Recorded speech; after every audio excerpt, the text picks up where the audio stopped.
Hello, welcome to the live stream, the first episode of Reality Checked News, or whatever I've called it. I can't remember now. That's a good start, isn't it? Let me know if you can hear me, first of all, before we do anything else. This is just a test run of a news format I want to do going forward. So, anyone can let me know if you can hear me and see me and all that lot. Excellent. Thank you very much. Thank you very much. Yeah, so we're just going to run through some of the news. The idea is we'll do a segment on probably is not weekly, but probably is bi-weekly or monthly basis, doing this kind of news show and concentrating on what we should pay attention to try and sieve through the conspiracy, the mainstream crap, and, you know, things that generally don't affect us, and maybe taking a stable look at the things that could affect us, but from a logical point of view. So that's the whole idea of it anyway. We'll see how we get on with it. There's some numbers above me, and it's just testing out the widgets that's on this software. All-time super chats. This should all be automatic. Latest subscriber. That says today's, but I think that's based on the last stream till something comes through, and then total subscribers. So just playing with stuff and seeing how it goes. In the chat we have Miss Worm, my awesome moderator, there to keep you all in check as usual. Polonium's there, who's a member, who I believe has just booked up for the Scottish Prepper meet. Looking forward to seeing you there, Polonium. Suburban Preppers is in. We'll mention something to do with Suburban Preppers towards the end of the stream, so stay tuned for that. Barry J. Page, John Parfit, the Hungry Tourists in the house. Brian, another moderator who struggles to moderate even himself, but he's there anyway, is in there. How you doing, Scottish Prepper 73? Dave Smith's in the house, and yeah, everyone else that's here, the other 31, thanks for joining us. Let's jump straight into it, shall we? I'm not going to go straight into the plane story. We've got a couple of little ones, so we'll go through in the order that the browser allows me to. Barry J. Page says, almost 7,000 subs. Way to go, Mike. Yep, almost. We'll see. I think I'm at the peak of the amount of people that can tolerate listening to me. That's it. You guys are it now. That's it. Brian Swearbox already. Oh dear. Don't forget, if you are here, to hit the subscribe button if you're new. Hit the like button. That's completely free to do. And if you get time afterwards, go and check me out as well on, oh, wrong side, Instagram. We're over there as well. So, just testing the graphics. Yeah. Okay, let's go and have a look at some of the news. And we're going to start with our wonderful Ministry of Defence, who, as under-equipped as they are, still can't keep hold of the stuff they've got. So yeah. Machine gun, pistol, and hundreds of devices lost by Ministry of Defence. So it's pistols, a deactivated First World War machine gun. Why the MOD has still got that, I don't know. Oh, there's a super chat there from Scottish Prepper 73 for £2. And he swore in the swearbox super chat. That does not count. That does not count, Brian. He just negated it.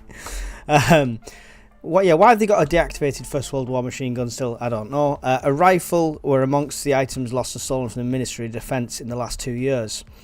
Lib Dems are demanding an urgent inquiry. That doesn't concern me as much, the rifle and the pistol going missing, as to this. Data obtained by the party reveals more than 700 computers, laptops, phones and USBs belonging to the department were also lost or stolen in the same period. Talk about data breach. It's absolutely insane. In 2023, 2 deactivated Second World War weapons were lost and a Glock 19 pistol was stolen. It's not loads of weaponry that's going missing, but they're still quite extreme for in this country. An SA-80 rifle also disappeared. But like I say, it's more the data breach that concerns me. 2024, 447 devices, including computers, laptops, phones, USBs, were lost by the MOD, up to more than 50% of the previous year. So, hopefully it's not vital information. It counts, says Brian, for the super chat. I appreciate the super chat either way. Thank you very much. Can you imagine it? Sorry, Sarge, left the machine gun on the bus. Yeah, definitely sounds like something from a Carry On film, doesn't it? I'd like to know how many MPs lost phones, laptops and memory sticks in 2024. Lost or sold at CEX and got another free one, John. You know, that's just another claim expense there. Gary Crawford's in the house, another member of the channel. Hi Gary, nice to see you here. So yeah, that's it. I thought that was an interesting one to share. And next up, somebody record this. Somebody, you know, set your phone off recording or whatever, because it's only going to happen once. I think I agree with a Labour idea. Yep, I know. I'll give you a minute to take that in. Right, okay, so it's not Starmer's idea, so I'll throw that out there first. But, and when I say Labour, that's on the edge because he's an ex-Tory for a long time, sort of thing. Oh, shocked faces. I'll show you what I mean. Let me know what you think of this as a solution.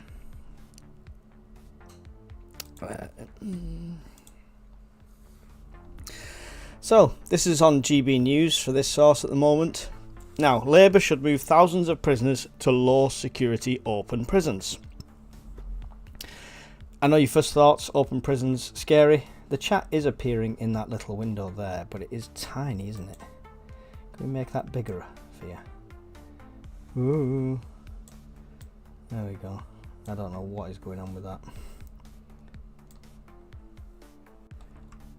See, we're just experimenting as we go here. There we go. Let's see if that works better. Anyway.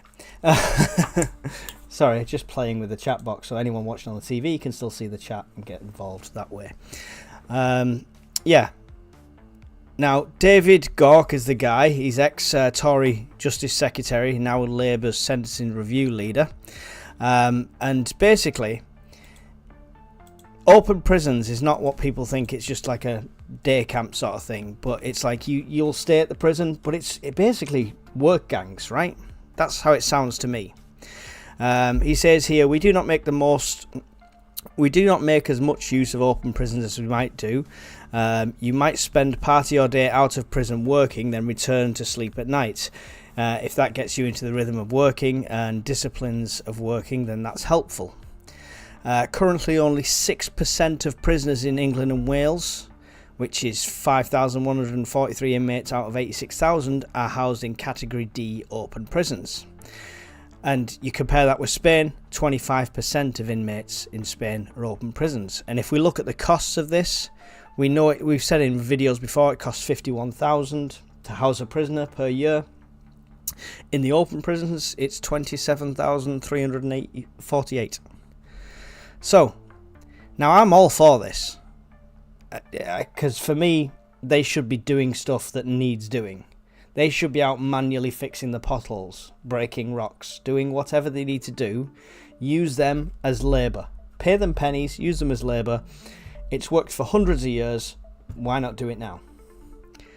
So I actually think this is a good solution. This is a better solution to me than building 6 or 7 bloody super prisons across the country and just constantly cramming people in, costing us more money.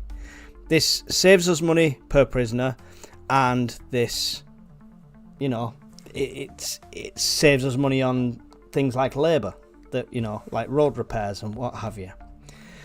Let's go back to here and see what you guys think of it. But I genuinely do think that's not a bad idea in the UK. What do people think of that? Ignore the fact whether it's a Labour idea, Tory, Reform, doesn't matter. As a solution, the fact that European countries are already doing it in a bigger scale than us, what do you think of that as a solution? Scottish Prepper straight in with nope, no deterrent, bread and water. There you go, he's old school. Miss Worm says, I live a few miles from an open prison. They have a huge number of prisoners escape every year. Well, I mean, horses for courses, right? You just, if you're saving money in one place, you need to tag them all, right? It just makes sense. And you shouldn't be putting anyone in that open prison that is a violent offender or sexual offender or anything like that, as far as I'm concerned. So it would be limited to that. What's Scottish Prep say? Oh my god, Brian, I'm not even going to read that out, Brian. That's worse than a swear box. What he's just said about Angela Rayner is shocking. And now you're all just going to discuss that. That's disgraceful. They should work, but open prisons are ridiculously lax. Yeah, it probably needs the reforming in a way, but I think the work gangs is a really good idea. Chain gangs, get them on the highway. You know, breaking rocks with pickaxes in striped pajamas, like, you know, old school. Telda Boy, who is another moderator, says, what does Ben Shepherd think of this? I don't know. I don't know the guy, so how would I know? Maybe they could fix the potholes, says John Parfit. Exactly what I was thinking, John. Exactly what I was thinking. So, let's get on to this downed flight in a second. There's 47 people in there. Don't forget to smash the like button and share. It really is appreciated. And we're only 10 subscribers away from 7,000. 10.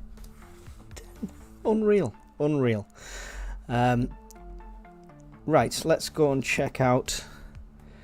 Click the right button. So, on Thursday, so this is, I'm going to go into the times of this. We've all seen the news of what's actually happened, or what allegedly has happened, etc. But look at the timing and the wording of this. On Thursday, Sky Sports, that'd be good, wouldn't it? Sky News said the Russian air defense system downed Azerbaijan airplanes in deadly crash. Right? Sourcing Reuters for that. But, yeah, straight up Russian air defense downed them. That's the way they said it. That was on Thursday, okay? Look at the close-ups here of the fuselage at the side. I mean, it doesn't look like a flock of seagulls did that, like somebody mentioned before.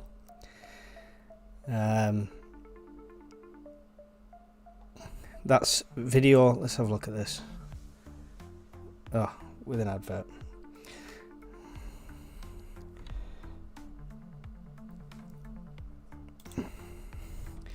Woo. I don't condone this advert. Just want to see what this is all about.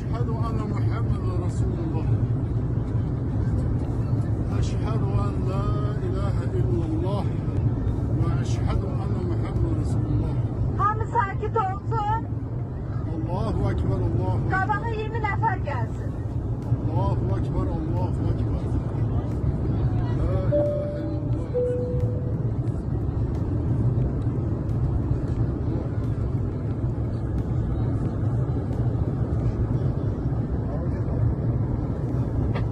Hamı eləsin, ağızda durmaq olmaz.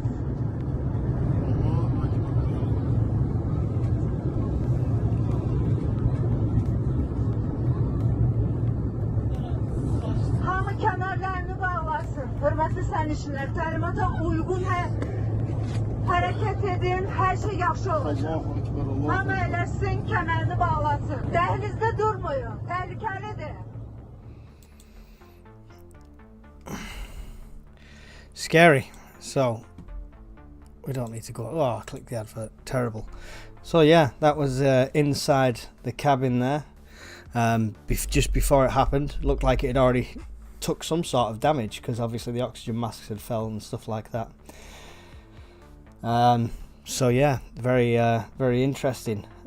What's your theories on it? But that's Thursday, they were reporting that, and then on Friday they've reworded it to external and technical interference. This is what I don't get. From Thursday saying Russia downed it, to plane headed for Russian city diverted and crashed after external and technical interference. Russian aviation watchdog said the pilot of the crashed Azerbaijan Airlines plane chose to divert to Kazakhstan after dense fog. Several sources have said Russian air defences caused the plane to crash, while the airline has blamed physical and technical interference.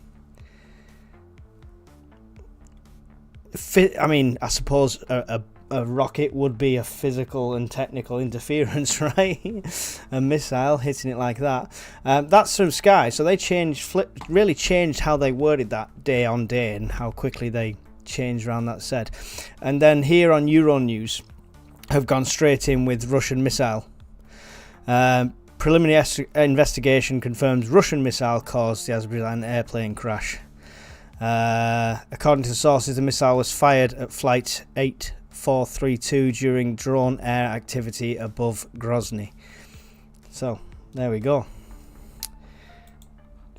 Let's have a look at your comments on that one. What do we think of that?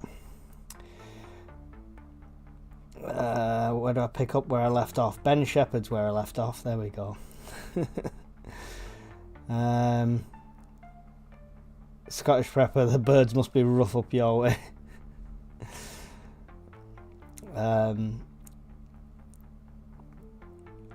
Do like one of the USA prisons dress the inmates in bright pink coveralls, give them hard labour, and 2 TV channels, one for the weather and one for Parliament. There you go. Works, the system works. That's clearly a proximity detonation damage pattern, says Scottish Prepper 73. There you go. It's like listening to Team America. Oh dear. Same prison warden who put inmates in pink also banned coffee as it has no nutritional value. I will argue that point. Coffee is life, John.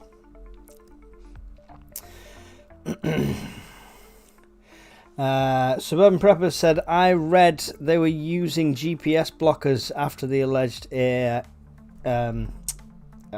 incident. GPS spoofing the shot it down, then shot it down. Azerbaijan imports $1 billion of Russian oil every year, just saying. There you go. What's the agenda behind it? I mean, what worries me more than anything is, I think in the grand scheme of things that's going on in the war, this could easily be an accident. It could easily be intentional, blah de blah. I feel like it's demanding more of a mainstream media place than it actually warrants. No disrespect to the people that lost their lives, you know, fully justified, but when I see something like this, I always think, well, what else? What are they trying to cover up? What are they not showing us is the question. Wouldn't a missile appear on radar? Not necessarily polonium. If it's a short range, like surface to air missile, wouldn't have time to appear on radar. By the time it went round and blipped, it had already hit them. There we go. They don't have threat detector on the airline, says Scottish Prepper. The J should have been able to fly. Okay. 50 people in. Much appreciate you guys being here. So yeah, I just feel like it's not warranted as much media attention as that's getting. So yeah, what's it there to distract you from? You know, I'll throw the tinfoil hat on there. But quick glance over the BBC of what they're concentrating on during this war. North Korean soldier captured in Ukraine dies, report says. Zelensky condemns the inhumane Christmas Day attack. carol singers for Ukraine. It's just ridiculous. The Pope urges negotiations to end Ukraine and Russia war. I mean, they're not going to listen. This one I thought was interesting. Don't underestimate North Korean troops in Russia, ex-soldiers tell BBC. So, yeah, I said that. How fanatical they are should not be underestimated at all. So, the other thing going on, which our good friend in the chat, Scottish Prepper 73, did a video on before. So, go and check his video out. He'll give you more information, I am sure. But is this Finland boards the Russian-linked oil tanker after undersea power and internet cables are cut. So this is another case of the same as before, dragging their anchor across the bottom. You know, I don't know whether that's to proclaim it's an accident or it's just the optimum way to sabotage them. I don't know. But this doesn't directly affect us at this stage, I would say. However, the internet cables cut between Estonia and Finland probably don't affect us massively, all right? But power cables being affected anywhere across Europe could have a knock-on effect to us. And we'll go into the power usage of that shortly. This is where it actually ran. So it's the cables that are running from Finland to Estonia here. And this is the pattern of where the ship went. And that's the point of which it was dragged across and broke/damaged the links there. So like I say, it doesn't technically directly affect us, but it's the knock-on effect from that. And yeah, here's an interesting one. I'll link this up, afterwards as well. This is submarine cable map. Okay, this is the cable maps that run under the water all over the place, like all the way over to the States here. There we go. Everywhere. Yeah. So things are happening here. Over here, well, we can zoom out a bit, is the cables that were affected. And when you can click on them, it can tell you when they were installed. Like it was a 1991 cable. Very basic internet anyway. It was a dial-up cable. But anyway, these are the cables everywhere. They have to produce this map for trawlers, for fishermen, for stuff like that. This isn't something that you think might be operational security in a way for a country. They have to produce this map so ships don't accidentally affect them. But it's also, I mean, cracking intelligence, right? You know, whereabouts in the ocean should we drop the bomb? Oh, just about here. It's just... So yeah, this is an interesting one to look through if you want. I'll put the link below. Gives you the length and date of installation and the details on the cables and stuff like that. And it's the power cables that obviously we're interested in.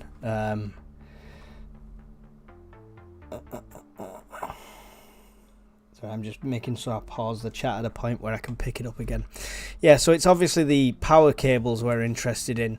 This is essentially what a submarine power cable looks like. I'm not saying this goes to a submarine as in a vehicle. It just means below the ocean, right? And they're huge, right? Anything from 70 millimeters up to 210 millimeters. So, I mean, that's a good old chunk of a cable. And yeah, different powers and stuff like that. These are also proposed routes. There's one already to Norway, there's one already to France, but they're on about putting more in. But I'll leave that one for Brian to talk to you about. He's gonna mention that in his video. And obviously we have the cables that run to the offshore useless wind turbines. And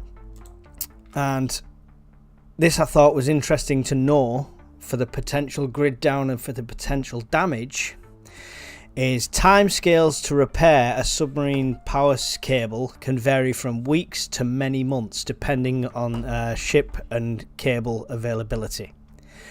And bear in mind, if this causes a national or even a European blackout or something like that, I don't know, if it's an SHTF situation, you can expect that time to increase anyway. But yeah, to many months to fix one of these cables. But I mean, we're a completely green country, right? We only need our solar and our wind energy. So what does this matter to us? Well, I mean, it matters to us the fact that at this time of night, at 9:30 on a Friday, we are importing that's 7:30. 7:30. Ooh, don't give you wrong information. So it's dropped a bit. But even we're around the 4 gigawatts coming in from imports. And them cables I showed you before, obviously, I think the French cable probably is the safest. It's the shortest routes right next to the channel. But you've got the Norwegian imports importing 1.4 and Belgian 0.4 as well. So we need this now. Our total demand is nearly 34 gigawatts right now. And we're producing 30. It's unbelievable how much damage one of those cables going could cause, one of the main power cables. And I think this, above anything else, to take off all the other news stories, take them all with a pinch of salt. They're not majorly urgent. Preparing for a potential grid down, power shortages, power outages, has to be your priority as far as I'm concerned. We've watched it get worse and worse progressively, and lack of solar through winter, and possibly even a lack of wind at points when the two directions combine. Let's have a quick look at what you're saying.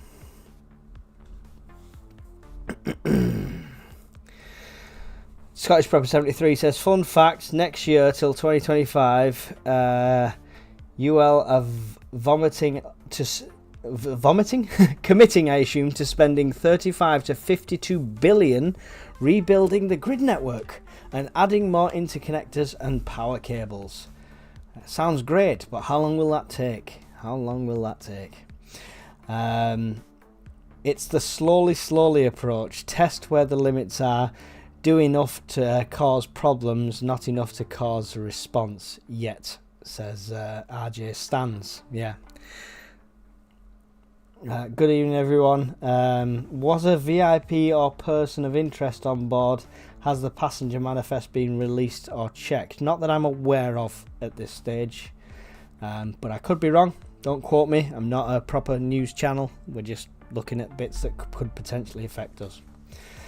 Baltic Sea accounts for approximately 60% of Russia's total maritime oil exports. Russia has no motive to sabotage submarine cables in the Baltic Sea. Others do. There you go.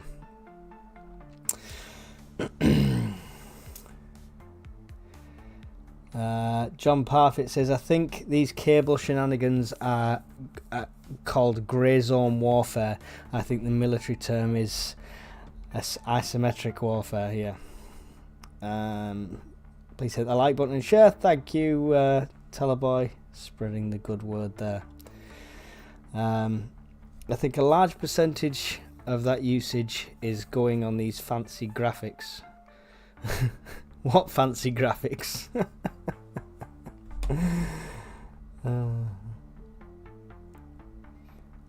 Grid down, biggest threats regardless of cause. There you go. Scottish Prepper agrees with me there. All those Xmas lights using lots of power. No, I don't think so.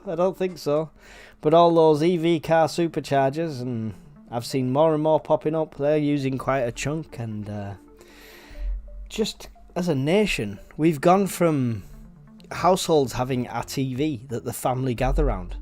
Look at the average family now. TV in every room, light on in every room, device charging in every room. It was inevitable that our demand would increase. And you've got to look at our demand there at 84 gigawatts. And that's with everyone doing these energy saving campaigns and people turning off lights to try and save a few pence. And with the bills as high as they are, we're still demanding more. John Parfit had an 18-hour power outage 3 weeks ago. It was a good test of my preparedness. Yeah. John, did you find any holes in your preps when you did that? That's always a good one to know. James Hewson. Yes, look at the 1980 hurricane. Littlebrook Black Start station rebooted the grid. Now all Black Start stations have gone because of ... because they were oil. Sorry, pressed enter before I'd finished. There you go. Cheers for that. I think Brian was mentioning that before about these restart stations. What are they powered by? Because we're removing them all. Amphia. Will the ESEC rota be different depending on geographical location, i.e. Bradford has ESEC rota? Okay, right. I've no idea. I've seen a few preppers talk about this blackout rota plan, and I think it's all guessing and hearsay at the moment. I don't know how that'll work. I honestly don't know how that works. I think their first port of call will be businesses, and they will force people to do 4-day weeks instead of 5-day weeks. And yeah, I don't know about you. I don't know if this is just round here, but please let me know in the chat. I'm very curious. But over the last 3 weeks, the motorway lights that are all there, all installed, you know, working as far as I'm aware, have all been off near me. Now, it doesn't bother me. I prefer driving with no lights on at all. No motorway lights on. Just the headlights. But where the junction and the roundabout is near me, and the main junction, all of them are off. They're not been coming on at all. Let me know near you if you've noticed, or if they are on or off. Because that's a really curious one, I thought.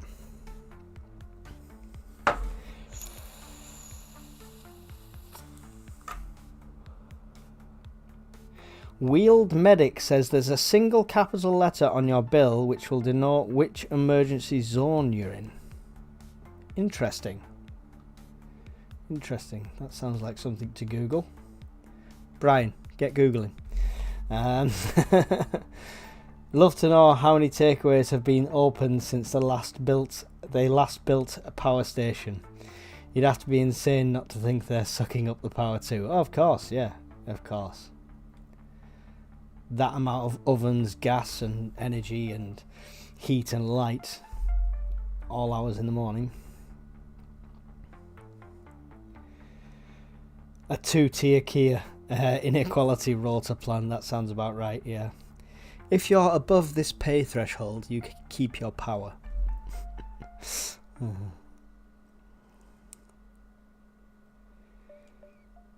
The manner on which they do power failure management will depend on the manner of which it fails. Says Brian, which is pretty accurate. Hey Mike, have you seen Brian's latest video? He had power failure on his battery drill. Flat battery. Oh, did you not charge your battery, Brian? Did you not charge your battery? He's been called out there. Right, so yeah, just look generally over this. Fossil fuels at the moment contributing 49.9% of what we generate. How possibly do they expect to get rid of that in a short period of time for alleged net zero? It's ridiculous. Renewables is down here, a fraction. Low carbon, which is nuclear and imports, and then biomass and random other stuff there. So yeah, it's pretty obvious that demand, we've always skirted on the edge of demand. I mean, even at points here where demand's shot up, like at different times of the day, 7 o'clock in the morning, look how far away the demand is from the actual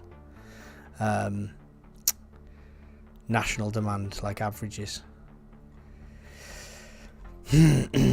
Spend a while looking at that one anyway. I've linked it before, I will link it again afterwards. So, I must mention this in fear of ending up as FP cellmate, but we're not going to say anything controversial about it. Just the fact that GB News has got it as one of their headline things. And they've got the the latest array of prime ministers there, from Theresa May, Boris, all the way down to Starmer. And basically, Britain passes grim milestone as small boat migrant arrivals hit 150,000 since crisis began. 150,000 since it began. That's not since we started getting crossings, that's since they declared it a crisis. So at that point it was a crisis, and then we've had 150,000 more. Insane. Does this affect you? I'm sure it will. Will I talk about it? No. We know why. Join us on the members area and the Discord if you want to talk about stuff like this. Anyway, the sun. The reason I did a lot of my channel to begin with was solar monitoring. And I thought we'd passed solar maximum. Genuinely, I thought we'd got past solar maximum. It started to quieten down. But oh my god, it's coming back with vengeance again. It's still on the up, and the number of sunspots is like a record number of sunspots that we've ever had on this day and the last few weeks. It's unreal. But we all know sunspots can drift past with no threat whatsoever.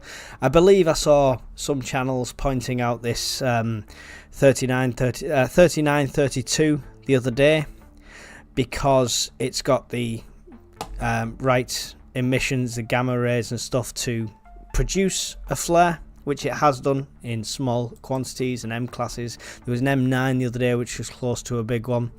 But I use this is a great tool if you want to do it yourself. It's called helioviewer.org. You can see it on the top left of that screen, and this, you could just get it and have a play with it. If you want this sun view that I have at the moment, in these settings on the left here, you set it to SDO, AIA for the instrument, and 304 for the measurement, and you will have this lovely sun without these markers. These markers I've selected here because these are the automated, this is the AI's prediction tool for solar flares. Now, there's all sorts of different prediction tools, but when I've done them in the past and we've had our X class hit, this has been the closest. Now that is predicting, not here where everybody's saying it could happen, where the biggest spots are, but here. Does it tell me the number there? No, I can pull up the number shortly, but if we zoom in here, and if you can see that, chance of an X-class flare, 61.6%. If you are using this, there's a little button up here. It should refresh on its own, but you can click it anyway and click newest, and it will load the latest image from the sun. 61.6% chance of an X-class flare from this one. And yes, this is directly Earth facing. Anywhere in this kind of, it's like a little oval here, anywhere in this kind of area is Earth facing. So this is directly Earth facing if this shoots one out now. There's other prediction tools you can look through and see what you think. If you think, let's see if MAG or anything is saying one.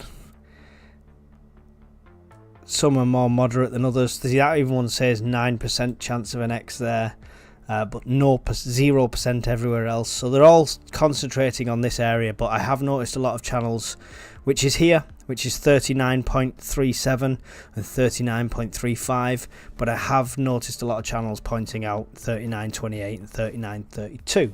So I just wanted to say that, you know, have a play, do your research, don't trust everything you see, and you can see on here.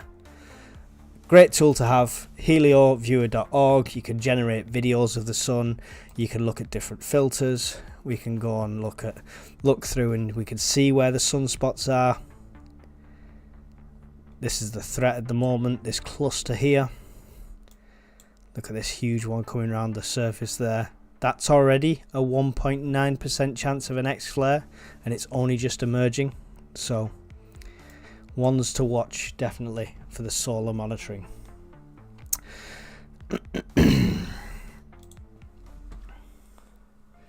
Oh, I feel like I'm talking too much. Let's see what you guys are saying. You guys better talking than me. Okay.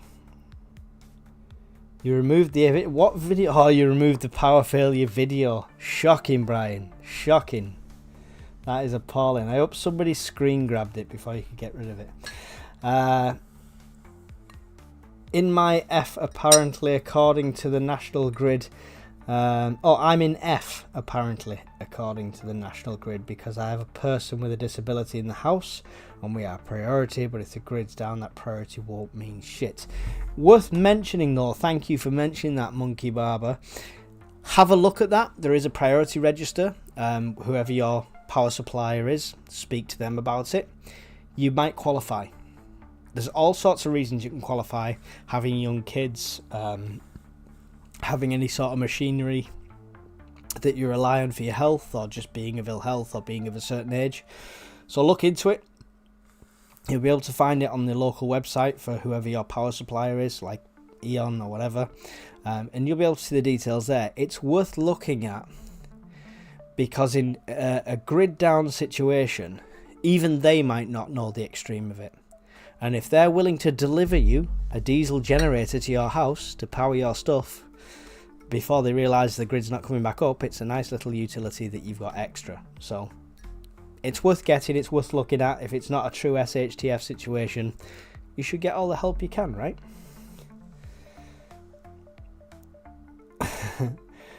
Hello, Funky Barrister, did not spot you slithering in there.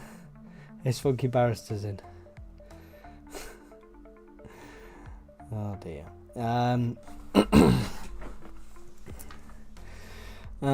John Parfit, but you are correct. Large industrial users will be issued statutory notices to reduce power with few exemptions. Yeah, exactly.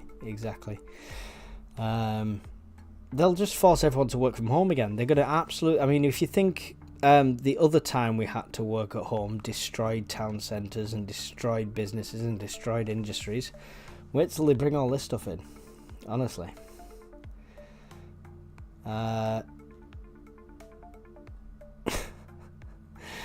Post your HMP address and we'll all write to you.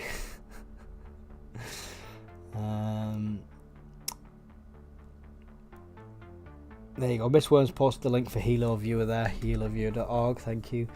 Sigra say bigger ones to come. Carrington of effect this time. There's no way of telling. Okay, I've been doing solar monitoring for a long time, and Miss Worm has been in a few of them in the early days. And I could sit there for 48 hours and all the telltale signs are there that there's going to be a major X-class flare and nothing happens. And then another day where there's no signs of it at all, bang, it happens. So anyone saying that there's an X coming in the next week or the next 2 weeks or next 3 weeks are full of their own, right? Okay, I'm sorry. It's a possibility, but you can't predict it, is all I'm saying. All right, so... this is the most accurate prediction tool out there, using that ASAP on Helio Viewer. And it's as good as you're going to get. It's as close as you're going to get. And it's not 100%. It's not even 50%, I don't think. Accurate. So it's hit and miss. And a Carrington size event is a very large bracket. I just seen Tuck's comment, Carrington 2 Solar Boogaloo. I like it. That'll be a thumbnail title one day. Because the Carrington event was not recorded in the way we could record solar flares now. Alright, so the entire thing is up for interpretation, and the only way we can base a scale is how far down people reported seeing lights in the sky, and then you're relying on people not exaggerating that. And if you look at the other week, we were having lights all the way down south. People were seeing the northern lights. We saw them all across the UK. So the Carrington event could have been an X20, X23 is one of the theories, which isn't that high, up to X40, X60. We've had an X40 come out the sun in our lifetime. It luckily wasn't Earth facing, so it can happen. But yeah, short answer is we can't predict it. The only saving grace is we should see it and we should detect it before we feel the impact. So we should be able to get a video on in time, or a message out in our groups and our forums and our Discords and things like that. We should be able to get a message out saying, could be hitting the fan, be careful, unplug stuff, stay away from power supplies, hitting around this time. And we should be able to warn people. That's the only benefit of that. Would a car act as a Faraday cage for devices inside in case of Carrington event? I'm not bothered about the car itself. It barely works and begins. So right, let's just bear in mind a CME, huge waves. It's very rarely going to affect smaller devices anyway. It's all about the size of your aerial. Sorry, guys, but the ladies are right. It's all about the size of your aerial. All right? And the Carrington event producing a CME is not like a nuclear created EMP that could take out all electronics and vehicles and stuff like that. It will mainly affect the power grid, okay, because it will use the giant cables and the antennas we've got, and it will affect the grid directly. Okay, now, you got anything plugged in at home? There's no such thing as a surge protector with that much power coming through, and the chances of fires in your home for your electrics is high as well. So when you're prepping for something like a Carrington event, yes, I mean, I've got a Faraday cage, that's more from an EMP and stuff like that, but if you're prepping for a Carrington event and stuff like that, I would look at off-grid preps. I would look at making sure, if you do have things like power banks, that they're not plugged in on charge all the time, especially if you have some sort of inkling or warning that it could be hitting. All that needs to be unplugged, all that needs to be away from other power supplies, protected the best you can. And you've got to have fire stuff, you've got to have extinguishers, blankets, everything like that. Imagine every bit of electric in your house trying to ignite at the same time. Yeah, if you're going to bug in, there's going to be some firefighting to do. So if you're prepping for a Carrington event like I do, I've got 1, 2, 3, I've got 4 extinguishers downstairs, a fire blanket, and a powder one upstairs as well. Yeah, I think that's right. Yeah, the other one's in the car. Yeah, so just make sure you're ready in that way. My advice, anyway, just mine. Right, let's see where we are. And why has that stopped letting me scroll?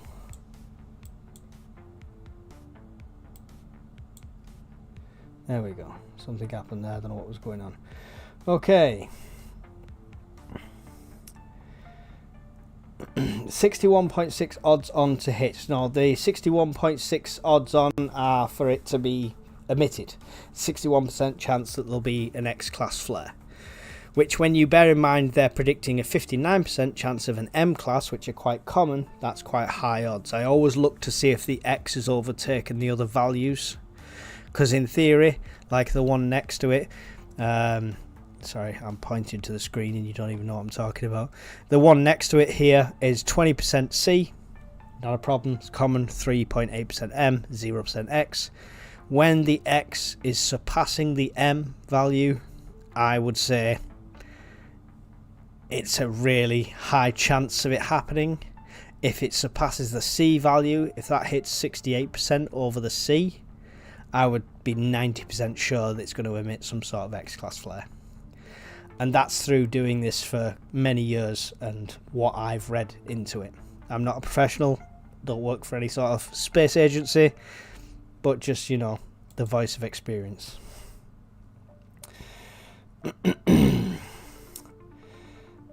Carrington flares happen. John C. Carrington event size flares happen often, just not directed at Earth. Not often, but again, it's open to interpretation how big the Carrington event was. We generally can read when a flare like that's hit. Like I say, the last one that was like an X40 was a few years ago, but luckily wasn't facing us. So you'll put it this way: if I suddenly go live and it says the thumbnail's absolutely terrible, or it's not even got a thumbnail, and it says emergency solar live, then something shot out if I've not managed to make a thumbnail or anything.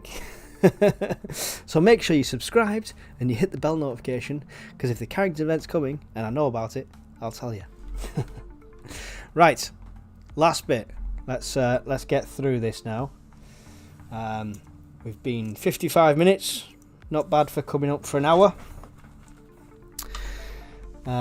Do really appreciate all the support, the super chats, the donations. It's been unreal over Christmas. We'll have a quick talk about that at the end. Let's just finish the news and then we'll quickly talk about the stuff that happened over Christmas at the end.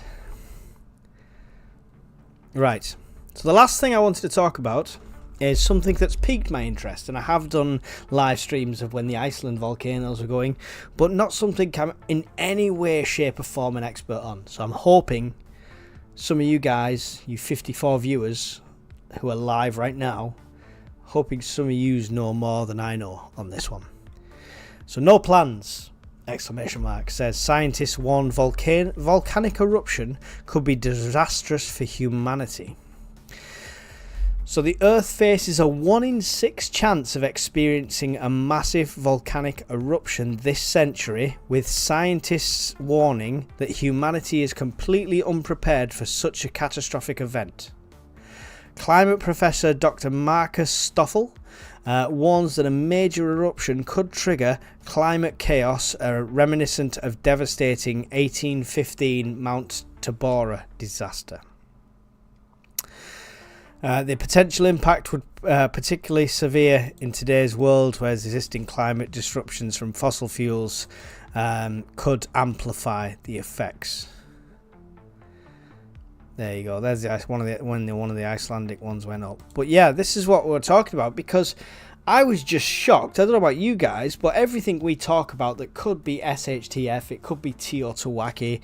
I mean, we're talking 1 in 100, 1 in 250, 1 in 300, 1 in 500. We're talking big odds. 1 in 6 this century, and the last major one like that was 1815.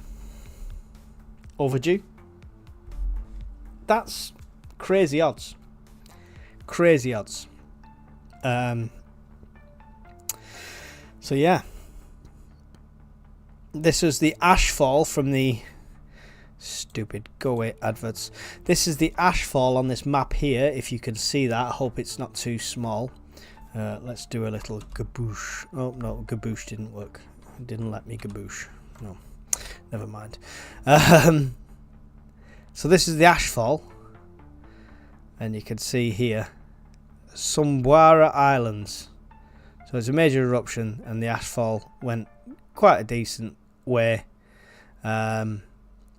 24 cubic miles of gases, dust and rock into the atmosphere, causing global temperatures to plummet dramatically. The catastrophic event led to what became known as the year without a summer, resulting in widespread crop failures, famine, disease outbreaks that claimed tens of thousands of lives. Modern scientific research suggests that similar events today could take even more devastating, particularly due to greenhouse gases released over the past century. So, let's get on volcano watch. That's insane. I don't know about what you guys think of that. Please let me know in the comments, in the chat, what you think of that. But a 1 in 6 chance? That's some outlandish, crazy odds.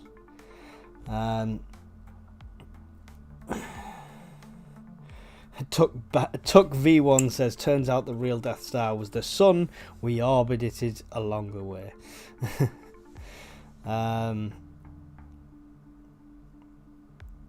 SDO imagery still offline. Is it?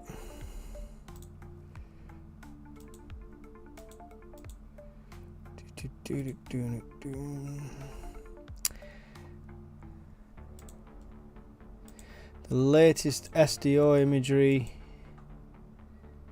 Oh, I'm getting readings through. Jump to an hour. 27th. Yeah, I'm getting images through from SDO on the 27th. Or at least the prediction tools are working. So I'm not sure what that's about. I did notice on that solar ham, which I'm not a fan of at all, they were quite behind on that as well. So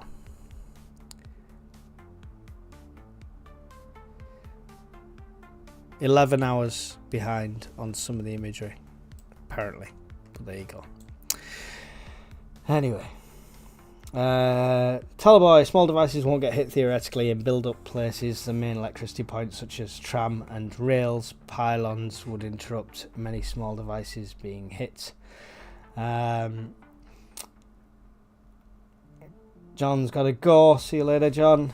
Appreciate you being here. Jellystone Park is always bubbling, says Band again. Was that the day after tomorrow? Is that a different disaster movie where that erupted with Woody Harrelson on the edge of it with his radio on as a crazy guy? Which film was that? That was brilliant, that one.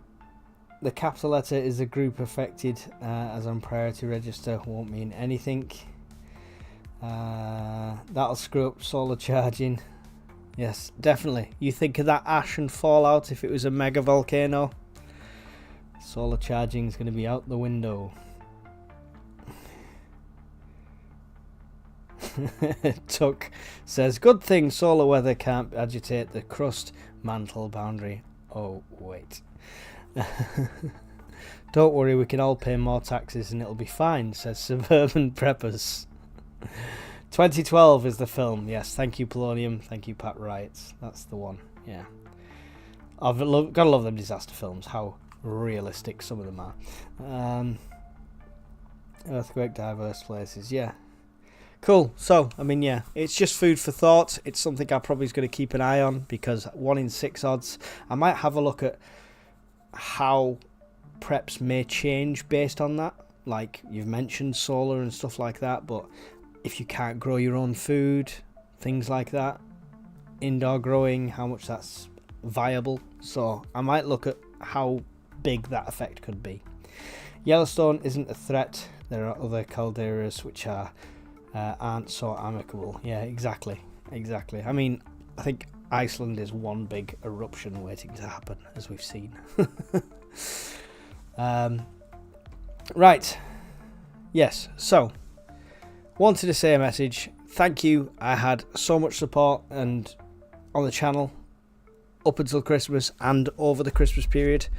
Numbers really dropped off over Christmas, but that's expected. Everyone's busy. But generally, emails, messages, donations, things like that. The support I've had has been brilliant. It's been an odd Christmas family-wise. It's all good though. There's nothing, I don't need to talk about it as such, but it's all fine now. My mental health takes a hit over Christmas. It always has done. So it's just about geeing myself up and talking myself through that. And the financial situation I was hit at the end of the last couple of months on top of that didn't help.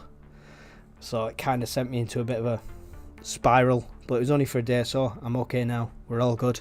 But thank you everyone who supports me, who sent me a message, who sent me an email, who has contributed to the channel in any way over the last year. You guys are awesome. Right now, I don't want any donations to me. Right now, I want you to help Suburban Preppers. Suburban Preppers is in the chat there. He's been on the podcast. He's got a channel. It's great. And what I want to show you is... Get ready for the awe. Right, the awe. Ah, there we go. Simba, get his operation to remove his bladder stones. So Suburban Prepper, he's put a modest target. I know for a fact it's costed him a lot more than that. So he's not trying to get you guys to pay all his bills. It's just thrown him into a situation where none of us would like to be into. So if anyone is in any way can help raise any money towards this little pup and his operation, I know we're all animal lovers. I know loads of us. Look at that with that face. We're all animal lovers, and we all like to help other preppers in need. And you know, we don't want suburban preppers put in a situation where he has to sell everything he's prepped and stuff like that just to try and get through this difficult time. So don't give anything to me, anything to this channel right now. Please, I will link his GoFundMe in the description of this afterwards. Actually, I can paste this in now. Let me paste this in now, just so you've got it. Right. Hopefully that'll paste in. Come on.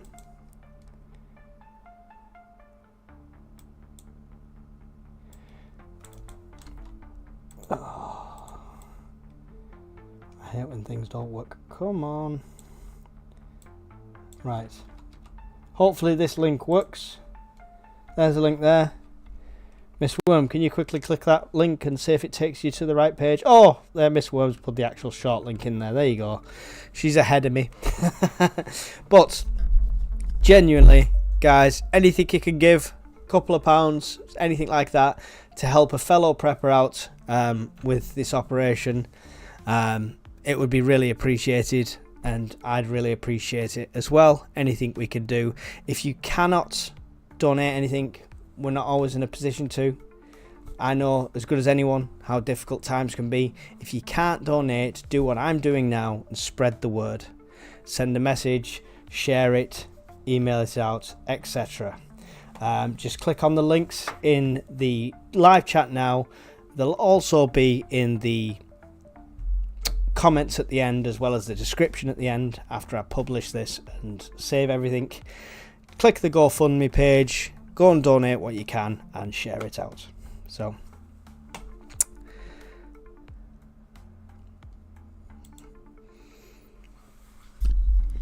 and don't tell the missus because she's a cat person. But I mean, that thing's like smaller than the cat. So yeah, that's the last thing I wanted to say. I want to leave you with that. Go and help Simba if you can. It would be really appreciated. And anything we can give as well, we'll hopefully give it a week to get there, and we'll try and give some money from the channel as well towards it. So, and we'll help out where we can to try and reach that goal for him. That's it. Any questions? Anything to follow up on? Let's have a look at the comments before I sign off.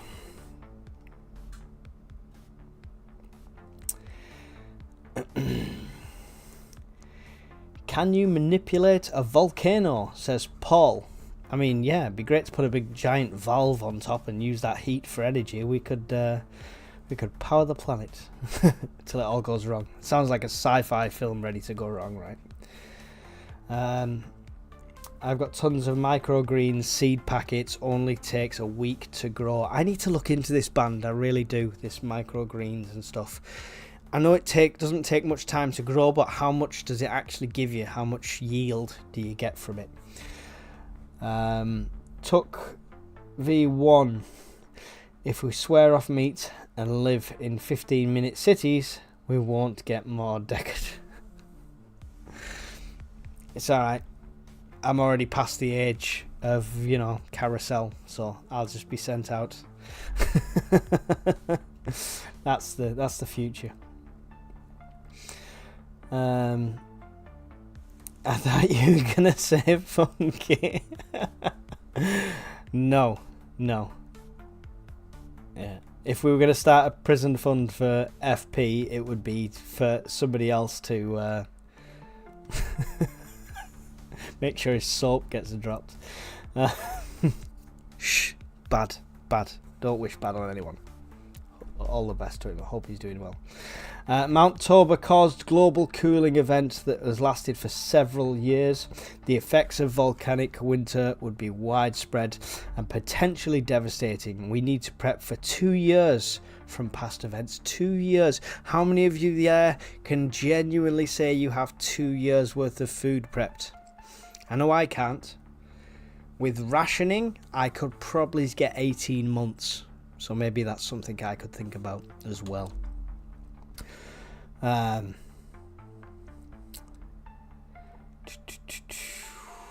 How do I do it, says Paul. How do you do what? Click the GoFundMe link if that's what you're talking about. Go and give. There you go. Thanks, Mike. Totally knocked us off our feet financially. Thank you to anyone who can help. Please don't feel obliged to put yourself in trouble just to donate. Like I said, Suburban Preppers is very humble. He did not want to start this page. He did not want to start this GoFundMe page. I pushed him to do so. So he's very humble and he's very grateful for anything he can give. And, you know, he won't ask, so I'm asking for him. All right? Years worth of rice, 3 months worth of sauce, says Polonium. That's going to be some dry rice. Herbs and stuff. That's what you need.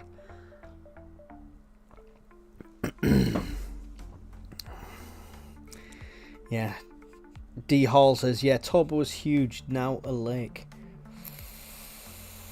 And maybe I'll do a video, maybe I'll do some research on prepping for the next Toba. I'll do some research on that. That'd be interesting. Anyone who's got an insight into that, by all means, chuck me an email, ukurbanprepper@gmail.com. Always happy to conversate, or even if you're willing to talk about it, you can come on the Prepper Podcasts. We're looking for guests for 2025 for the Prepper Podcast. We want to carry that tradition on. You don't have to be a YouTuber. You don't have to be a veteran prepper. You don't have to be a brand new prepper. There's no stipulation at all. Just to be a prepper and just come and join us and tell us your story.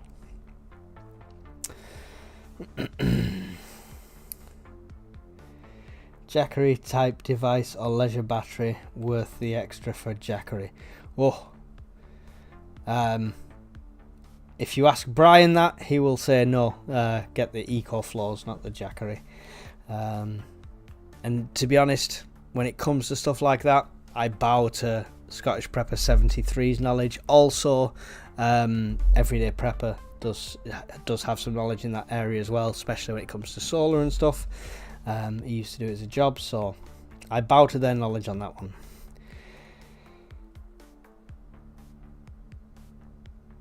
Yes, there you go. Good point, Miss Worm. Good point. If you share it, if you can't donate, then go and watch Suburban Prepper's channel. Go and watch all of his videos. Like them all, share them all, give him some love. And I'm going to call that now because something's just fell over. The ghosts in this house are unreal. I don't believe in ghosts, genuinely. And yesterday I'm sat on the couch and something pushed down on my shoulder. It's odd. It's very odd. But I'm going to leave you with thoughts of Simba. There you go. I'm going to leave you with Simba. Thank you for everyone that has helped support this channel and donated, and the super chat in this. I think the only super chat we had today was Brian's Swearbox, but that's fine. Thank you for that as well. It's really appreciated. Please do let me know in the comments after this is over what you think of this format. If I should do this on a regular basis or not bother. Let me know. Thanks for watching, guys. Really appreciate you. Don't forget about Simba. And I'll see you all in another video. Goodbye.